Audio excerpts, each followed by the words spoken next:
ఇదేం పోయే కాలం, ఇదేంటి ఆ అమ్మాయిని ఏమనాలి, ఆ అబ్బాయిని ఏమనాలి? అవును ఇంత ఎందుకు తొందరపడ్డారు? చాలా తొందరపడ్డారు వీళ్ళు. ఇంకొక 10 ఏళ్ళు ఉంటే శుభ్రంగా ఇద్దరు వచ్చేసేయచ్చు కదా. 20 ఏళ్ళు దాటితే మీరు మేజర్లు అయిపోతారు, మీ ఇష్టం వచ్చిన లైఫ్ మీరు లీడ్ చేసుకోవచ్చు. మంచి చదువు లాగమైపోయినాయి కదా ఇప్పుడు ఇద్దరు.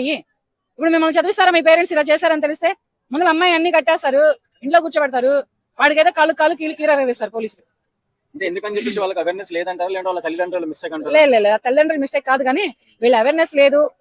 కొంత గొప్ప చిన్న గదులలో ఉండే పేరెంట్స్ ఉన్నారు. ఏంటంటే ఇద్దరు పిల్లల్ని పెట్టుకొని రెంట్లు కట్టుకోలేక మెయిన్ అక్కడే కాదు ఎక్కడైనా కానీ చిన్న గదులలో అలా ఫ్యామిలీతో ఉంటున్నారు.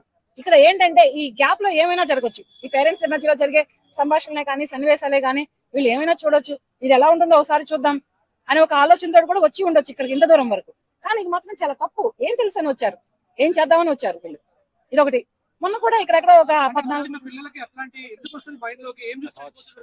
చనిపోతున్నారంటే ఇంట్లో పేరెంట్స్ ఉన్నారు. అది ఏంటంటే కొంత పేరెంట్స్ తప్పు ఉంటుంది.